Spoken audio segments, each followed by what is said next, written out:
Assalamualaikum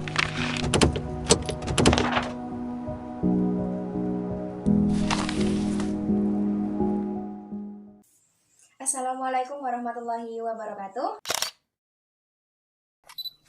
Saya Debbie Maulidia dari kelas 19A Keperawatan, Stikes Dr. Subandi Jember. Kali ini saya akan melakukan praktik bagaimana cara pengambilan sputum untuk memenuhi tugas dari mata kuliah Ilmu Dasar Keperawatan 2. Nah, sebelum melakukan tindakan pengambilan sputum, langkah yang pertama yang harus diperhatikan atau yang harus dilakukan adalah memberikan informasi ke pasien mengenai sputum. Nah, sputum itu adalah sekret atau mukus yang berasal dari paru-paru, trakea, dan bronkus.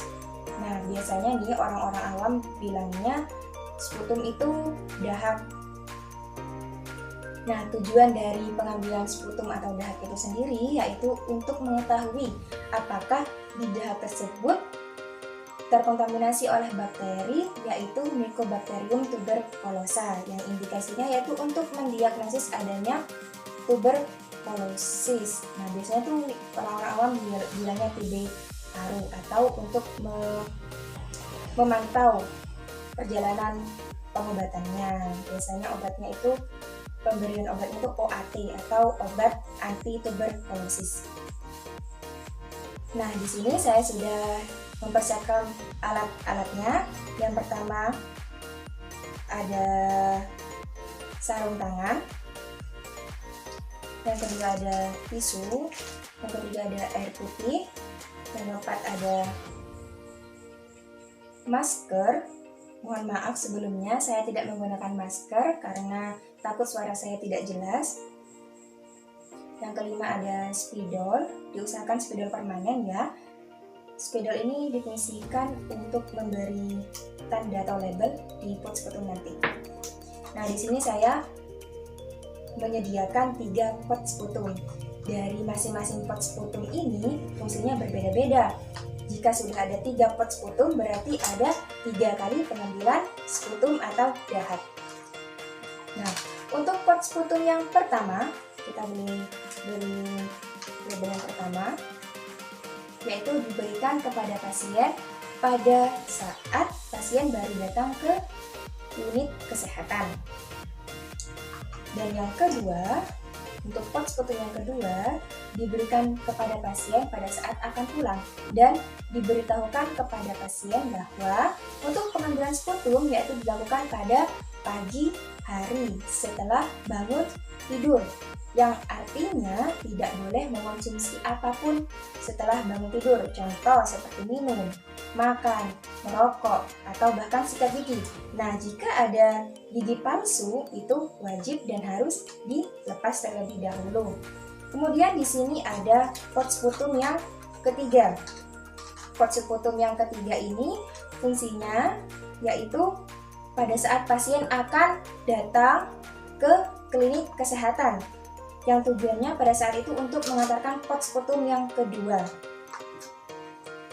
Nah, untuk pengambilan sputum atau dahak yaitu dilakukan dengan teknik batuk secara efektif. Jadi batuk secara efektif itu seperti ini.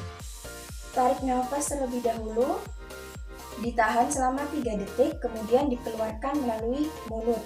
Nah, ini dilakukan secara 3 kali. Setelah dilakukan secara 3 kali, kemudian pasien diarahkan untuk tarik nafas, ditahan selama mungkin, dan dikeluarkan melalui batuk. Nah, batuk yang pertama atau dahak yang pertama yang keluar setelah dibatukkan oleh pasien itu adalah dahak yang berkualitas. Biasanya dahak itu berwarna kuning kehijauan, dan ketika pasien batuk kemudian yang dikeluarkan adalah darah atau ada darahnya atau masih berupa air liur, itu bukan dahak dan itu tidak atau bukan yang untuk pemeriksaan tuberkulosisnya. Yang paling benar yaitu dahak yang berwarna kuning kehijauan. Nah, kemudian arahkan pasien sebelum melakukan batuk efektif terlebih dahulu. Pasien disuruh berkumur terlebih dahulu untuk membersihkan rongga-rongga mulut. Mungkin ada sisa makanan atau apa. Kemudian diusahakan pengambilan sputum itu di ruang terbuka atau ventilasinya yang baik. Nah, sekarang langkah yang pertama untuk melakukan pengambilan sputum yaitu jangan lupa untuk perawat selalu mencuci tangan dengan cara 6 langkah. Nah, setelah mencuci tangan, gunakan handscoon. Gunakan handscoonnya sesuai dengan ukuran ya.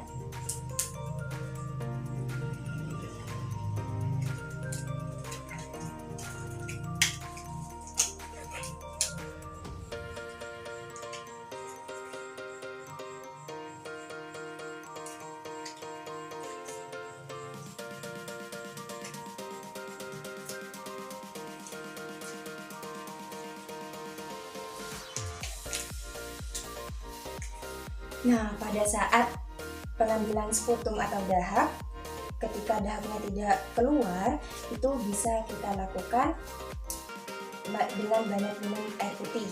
Atau jika memang air putih sudah tidak bisa untuk mengeluarkan dahak, menggunakan alternatif lain yaitu dengan olahraga ringan. Jika memang olahraga ringan belum bisa dikeluarkan dahaknya, kita bisa memancing dahak dengan mengonsumsi teh manis. Anjurkan pasien untuk mengonsumsi teh manis. Jika memang teh manis sudah tidak bisa untuk memancing dahak keluar, bisa gunakan obat gliserin 2 folat atau permen pemanis. Itu ya. Ini biasanya ada di apotek-apotek atau obat GG. Nah, sekarang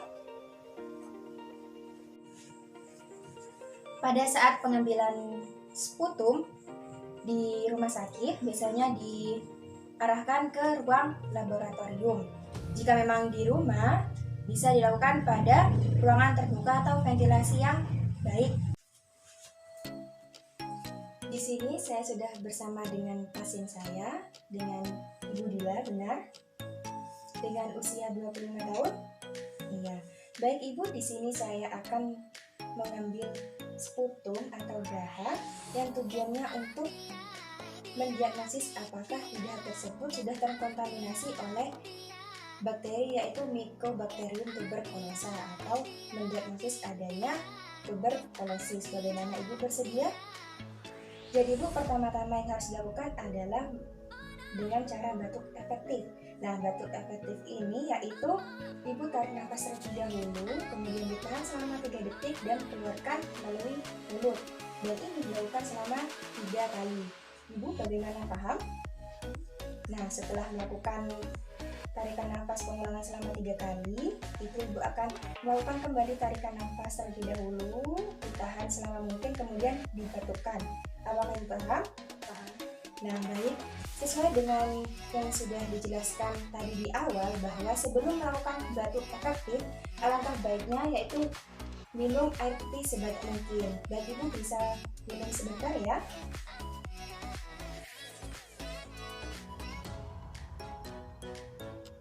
Sudah Ibu? Nah, sekarang coba Ibu tarik nafas, ditahan 3 detik, keluarkan melalui mulut. Sekali lagi Ibu, tarik nafas, tahan, keluarkan melalui mulut.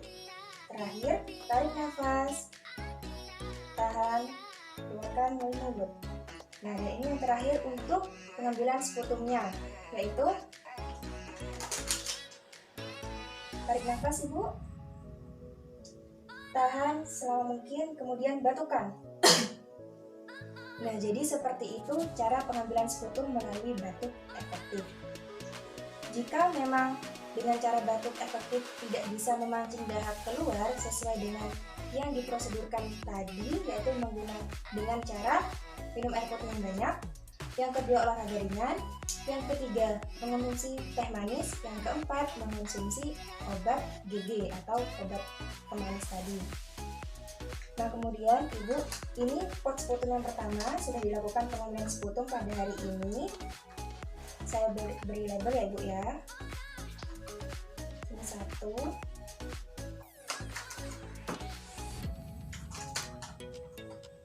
Kemudian Ibu, di sini ada 2 pot sputum tersisa.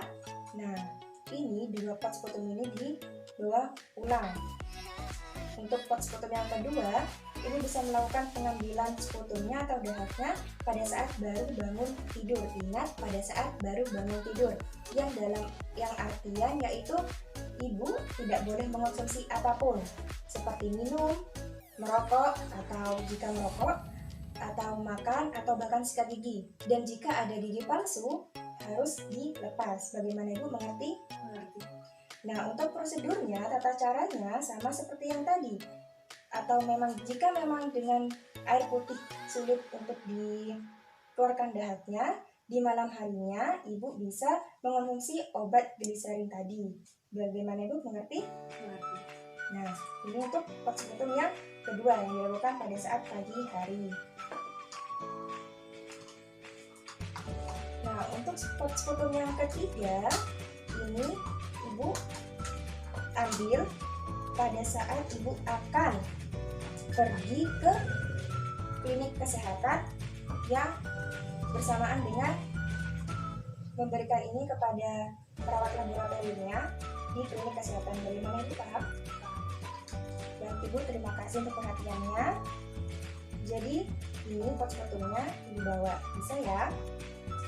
Jangan lupa dengan seluruh prosedur, malam hari banyak minum air putih atau memang butuh pancingan melalui dengan obat gliserin tadi.